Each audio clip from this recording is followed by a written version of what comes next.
Assalamualaikum Bu. Hehe, saya Tia Bu. Saya dengar ada lowongan buat jaga warteg, makanya saya langsung ke sini. Insya Allah saya mampu Bu buat jaga dan bantu yang terbaik. Waalaikumsalam. Iya bener ada lowongan sih. Kebetulan warteg lagi rame.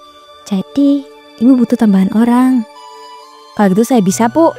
Saya lagi niat banget kerja. Mudah-mudahan Allah juga kasih jalan rezeki lewat ibu ya Bu. Ngomong-ngomong, kamu tinggal di mana? Di gang belakang situ Bu, dekat pos ronda yang rumahnya tembok krem. Kalau Ibu pasti tahu. Oh iya tahu-tahu. Lumayan deket dong. Enak nggak jauh kalau berangkat. Iya Bu, makanya saya semangat. Saya tuh orangnya kalau dikasih amanah pasti saya jaga Bu. Saya nggak main-main. Apa kamu pernah kerja di warteg sebelumnya? Belum sih Bu, tapi sering tuh untuk tetangga bikin makanan pesanan, bantu bungkus, layanin pembeli. Jadi insya Allah saya ngerti ritmenya gimana. Nggak apa-apa sih, minimal udah ada pengalaman bantu-bantu ya. Nanti kamu gak sendiri juga kok. Ada karyawan lama, namanya Meli. Meli itu udah lama banget, jadi dia gak ngerti semua alurnya. Oh iya Bu, insya Allah saya bisa akur nantinya. Sarangnya udah nyambung juga kok Bu. Semoga gitu ya. Kalau kamu betul-betul niat, kamu bisa mulai besok pagi. Makasih Bu. Tapi inget ya, harus disiplin dan sapa sama pelanggan. Terus juga datang tepat waktu. Ya Bu, insya Allah. Untuk wartegnya buka jam 6 ya. Jadi jam setengah 6 kamu udah datang ya? Ya Bu. Ya udah, kalau gitu saya mau lanjut bersih-bersih dulu, mau siapin bahan juga. Ya Bu, kalau gitu makasih banyak ya. Saya pamit dulu. Keesokan harinya, dia sudah datang lebih awal, membawa sebungkus buah dan wajahnya dibuat seramah mungkin saat Bu Siti muncul. Ibu, saya udah datang nih. Ini saya ada bawaan buah sedikit. Biar kita sama-sama berbagi. Wah, rajin banget kamu bawa buah segala. Makasih ya Tia. Ya Bu, gak apa-apa. Insya Allah ini membuka rezeki hari ini Bu. Semangat banget mau bantu. Ya udah, kamu siap-siap ya. Ibu mau pulang bentar. Nanti Mili datang nemenin kamu. Siap Bu. Insya Allah semuanya saya siapin dulu. Ibu tenang aja.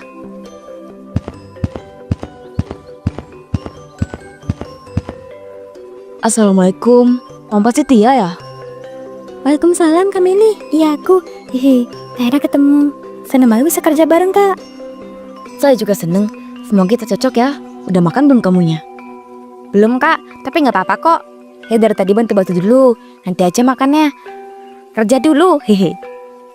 Kamu tinggal deket sini ya katanya? Iya Kak, di gang belakang sana. Semangat ya. Yang penting kita saling bantu. Pagi deh, kamu baru ya? Saya biasanya lihat Meli doang di sini. Pagi Pak, iya nih Tia karyawan baru. Iya Pak, saya baru mulai hari ini. Wah bagus, semoga betah ya kerja di sini. Soalnya warteg ini favorit saya. Insya Allah bakal betah Pak. Saya juga bersyukur banget nih bisa kerja di tempat yang mana kayak gini. Kalau gitu saya mau makan ikan pindang sama orek tempe ya. Oke. Siap Pak, tunggu di depan ya, nanti diantar. Beberapa minggu berlalu, warteg semakin ramai. Suasana selalu riuh tiap pagi. Namun, ada yang berbeda dengan Tia. Meski tetap tersenyum, ia melemah sesesak. Tiap melihat pelanggan, lebih memilih-milih. Perasaan ini berubah menjadi iri, kemudian jadi dengki yang ia sembunyikan di balik tutur lembutnya. Malam itu, dia datang ke rumah Bu Siti, membawa makanan dalam plastik. Saya tuh sebenarnya kesini pengen ngobrol Bu. Ngobrol apa? Sebenarnya saya tuh dari awal mau diem Bu. Saya gak mau suuzon. Tapi makin lama kok hati saya makin gak enak ya Bu. Maksudnya? Tentang Meli Bu. Meli? Kenapa sama Meli? Saya gak fitnah ya Bu, tapi saya ngerasa ibu harus tahu.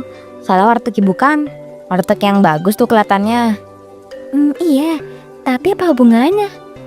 Nih Bu ya, saya lihat Meli tuh kadang gimana ya Bu, suka goda pelanggan laki-laki, apalagi yang ganteng-ganteng. Kelihatan Bu dari caranya ngomong, cara senyum. Astagfirullah, sampai sedih liatnya. Loh, perasaan Meli biasa aja loh. Dari dulu emang gitu orangnya ramah. Iya Bu, kelihatannya emang ramah, tapi beda loh Bu. Saya paham rasanya, matanya tuh ya kayak laki-laki Bu. Jadi takut warteg ibu jadi omongan orang. Masa sih Meli gitu? Sama ini Meli baik-baik aja kok. Terus saya juga bu, saya juga pernah lihat. Dia tuh kayaknya tas transparan yang ibu tahu. Ada uang kembalian itu ya, suka disimpan sedikit. Saya pernah nangkep, tapi saya pernah nggak lihat. Uang? Kamu beneran yakin nih begini? Saya nggak mungkin ngomong gini lah bu, kalau nggak yakin. Saya takut dosa, tapi saya lebih takut kalau saya ibu jadi kotor gara-gara kelakuan Meli. Tapi Meli udah lama kerja loh sama ibu. Dia nggak pernah aneh-aneh loh sama ini. Iya bu, tapi kan orang kalau udah kebiasaan, makin lama makin kelihatan. Saya tuh suka kepikiran, Meli kan gak pakai jilbab ya. Biasanya nih bu ya, orang kayak gitu suka lebih bebas. Tia, jangan lihat orang dari penampilannya doang dong. Iya bu, tapi saya mau apa adanya loh. Beda bu cara dia bergaul. Saya suka minder, tapi lama-lama saya sadar nih, saya harus bilang sama ibu, saya ibu bersih. Ibu jadi bingung ini. Perasaan sama ini malah baik-baik aja. Saya ngerti kalau ibu saya Meli, tapi ada orang kelihatan baik itu, jujur paling pandai nutupin bu. Ya, takutnya ibu ketipu. Kamu udah yakin banget ini? Beneran? Demi Allah bu, saya nggak mau bohong. Saya cuma mau dengar salah ibu. Saya takut kalau Allah marah, saya ibu juga jadi turun. Ya Allah Tia, ibu padahal pernah lihat yang kamu bilang itu loh. Kayaknya saya datang bu. Saya nggak mau nih ibu mikirnya saya iri. Cuma sayang sama usaha ibu. Saya pengen suasananya lebih berkah. Yaudah, ibu pikir-pikir dulu ya. Pilihannya ada di tangan ibu sih. Tapi saya jujur kok bu, lebih baik sakit sekarang daripada nanti kesal masalah. Yaudah deh, makasih kamu udah ngomong begini. Saya jadi lebih terbuka. Sama-sama bu. Keesokan harinya, seperti biasa, warteg sedikit ramai. Mili dan Tia sibuk membersihkan meja demi melayani pelanggan. Tia tampak tenang, wajahnya lembut, seperti tak terjadi apapun semalam. Pintu warteg terbuka, Bu Siti masuk dengan merawat wajah agak tegang. Pagi kalian, semoga lancar ya hari ini wartegnya. Ibu, mau cek-cek sedikit nih keadaan. Pagi bu, insya Allah lancar. Dia bisa dibantu bu. Meli, saya ikut ibu bentar nggak ke belakang? Ada yang perlu ibu sampaikan secara langsung. Sekarang ya bu, ada apa ya kira-kira? Ikut aja, sekarang, ayo. Meli, ibu ngomong penting nih. Jadi, tolong kamu dengerin baik-baik ya. Ya bu. Ibu dengar beberapa omongan tentang kamu. Dan jujur aja, ibu agak kaget nih untuk pertama kali dengernya. Omongan apa ya bu? Kok sedih deg-degan gini? Intinya ada yang bilang kamu kurang jaga sikap, terutama sama pelanggan laki-laki, dan soal uang juga disebut-sebut. Hah bu? Siapa yang ngomong gitu tentang saya? Saya selama ini berniat sungguh-sungguh loh bu. Gak usah kamu tahu lah, gak penting siapa orangnya. Tapi bu, saya jadi bingung nih. Kalau saya nggak tahu dari siapa, saya nggak bisa klarifikasi nih. Takut malah salah paham. Kamu gak usah fokus sama siapa, kamu fokus aja perbaikin sikap kamu. Bu, saya selama ini kerja jujur, selalu jagain uang, dan gak pernah buat hal yang gak baik, apalagi sama pelanggan. Ibu harap begitu ya. Makanya ibu sampai ini supaya kamu hati-hati, karena ibu gak mau denger nanti. Siapa tahu omongan buruk itu malah jadi kejadian beneran. Ya udahlah bu, walaupun saya masih agak bingung, tapi saya bakal berhati-hati ke depannya, jangan jaga sikap. Ya sudah, itu aja. Bisa balik kerja lagi sana. Udah ya, tadi ibu ngomong apa sama kakak? Katanya serius banget tuh. Aduh Didi, saya barusan dimarahin sama Bu Siti. Dimarahin? Ya ampun kak, kok bisa? Kamel kan orangnya baik. Katanya ada yang ngomongin saya, bilang saya sikapnya gak bener, godain lah. Saya sampai gak ngerti lagi. Astagfirullah, kok kejam banget sih ada yang bilang begitu. Parah banget tuh bikin cerita begitu. Iya, aku juga kaget sama sakit hati nih. Karena aku kan gak pernah kayak gitu. Mungkin ada yang iri kak, jujur aja. Kameli itu kan banyak pelanggan yang suka sama sikapnya. Mungkin ada yang gak senang tuh lihat kakak disukain banyak orang. Tapi fitnah kayak gini nih berat banget Ti. Saya kerja dari awal tuh ngeliat bantu ibu tuh, bukan bikin masalah. Sabar ya kak, kalau gak tidur nah fitnah, jangan terbuka sendiri kedoknya. Kakak jangan goyah ya. Semoga cepat ketahuan kak siapa yang sebar omongan. Jangan sampai ntar makin panjang masalahnya. Ya udahlah, dahal. Aku cuma pengen tenang aja loh kerjanya. Gara-gara ini sekarang aku sesek banget Yang penting kan, Kamila emang orang baik. Insya Allah orang yang jahat nanti kena balasan sendiri kak, tanpa kita harus ngapa-ngapain. Iya Ti, semoga aja ya. Tia tersenyum, pura-pura bersedih. Padahal ada kepuasan yang tersembunyi di dalam hatinya. Sedangkan Meli masih belum sadar bahwa semua masalah itu tepat di hadapannya.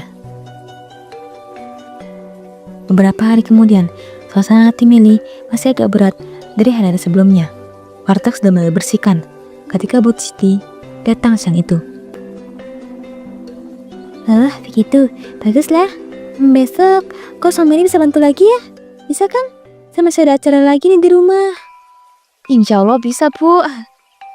Bu, boleh nggak saya ngomong sebentar aja soal sesuatu yang gak sensitif? Soal apa?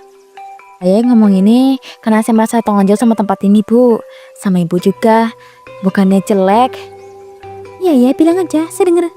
Sebenarnya akhir ini saya agak kurang nyaman Bu. Meli itu kalau lagi di dapur sama saya suka ngomongin Ibu. Ngomongin saya? Maksudnya gimana? Ya kayak bilang Ibu pelit lah. Suka marah-marah lah kalau warteg rame. Terus katanya gaji kita tuh kecil tapi kerjaan banyak. Gitu Bu. Astagfirullah, serius Meli ngomong gitu? Iya Bu, awalnya saya kira bercanda doang, tapi makin lama ada yang makin serius. Sampai-sampai saya juga bingung nih harus jawab apa. Saya sebenarnya takut nih sakit hati dengan orang lain, makanya saya bilang. Saya kira selama ini dia nyaman kerja sama saya. Kalau saya nyaman kok Bu, makasih di sini. Saya cuma nggak mau Ibu malah sedih niatin. Kamu yakin yang kau bilang ini benar? Demi Allah Bu, saya nggak niat fitnah. Saya cuma takut kalau lama-lama nanti Meli tambah berani nih ngomongin Ibu sampai keluar. Tapi Ibu yang sabar ya. Mungkin Meli lagi emosi aja hari-hari ini. Cuma menurut saya Ibu harus tahu aja tentang ini. Nggak usah ngomongin lagi sama dia. Iya Bu, kalau bisa tenang aja nanti ngomongnya Bu, biar nggak ribut. Saya juga nggak mau suasana jadi panas. Makasih udah jujur sama saya, Tia. Sama-sama Bu. Saya kan sayang sama warteg ini sama Ibu juga. Baik kalau gitu, saya pulang dulu ya. Bu, Beberapa bulan berlalu, hubungan di warteg semakin dingin. Meski Meli tak pernah tahu bahwa sumbernya adalah mulut Tia. Suatu pagi, Meli sakit parah hingga ia tak bisa bangun. Dengan suara lemah, ia menelpon Tia. Tia, saya hari ini nggak bisa masuk. Ada meriang banget. Tolong bilangin Bu Siti ya kalau nanti nanya. Bilang saya sakit, istirahat sehari. Iya Kak, istirahat aja ya. Saya sampai nanti kok. Semoga cepat sembuh. Makasih ya. Saya benar-benar gak kuat lagi nih. Nitip ya, jangan lupa. Tenang aja Kak, saya bantu. Kamu gak usah kepikiran kerja dulu. Tia, Meli mana?